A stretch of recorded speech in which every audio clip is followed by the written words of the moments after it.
This is bonus material for Chapter 5, Mental Health. Now in this chapter I write that I tend to have moments of dysthymia and generalized anxiety. However, I do not identify with those labels, and I am simply having a human experience. I want to unpack that because there is some buzzwords there that might resonate with some of you.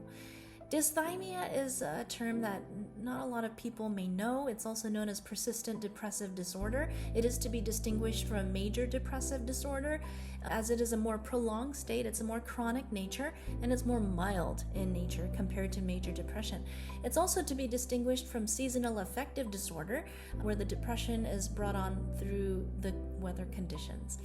I also mentioned about generalized anxiety, and while I do exhibit signs and symptoms of generalized anxiety, I don't really have panic attacks through years of personal and spiritual development. If I am to have a panic attack, it's more mild in form nowadays and not like the traditional impending sense of doom that many people describe. And I never actually had that kind of experience myself, but I have a more chronic nature of anxiety. So how the heck do I overcome all of this, especially in healthcare? One thing to be mindful of is that last part where I am simply having a human experience, and I give you permission to borrow that and utilize it for your own well-being and your own self-care. But for me, we're not immune to our own emotions. We have the ability to travel through our emotions, to register our thoughts along with emotions, and it can be advantageous for us to have those emotions.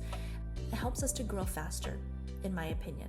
But some people think that they're special because of these states of minds. They may not think of it that way, but that's essentially what's happening. They use it to get the attention of others, to get others to care for them, and it's a very manipulative state of mind in that regard. It's a part of our ego, right? And when you remove the ego once again, you're able to see the bigger picture of your mental state.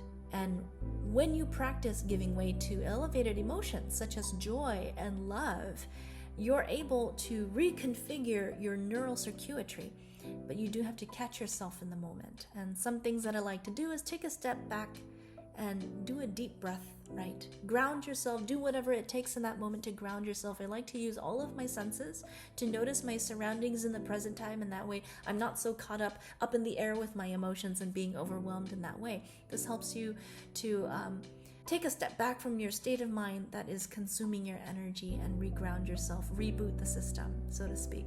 Now, your homework assignment for this video is to reflect on what kind of mental states do you often find yourself? What emotions are associated with that mental state? And to help you, to what extent does it hurt you? Take care.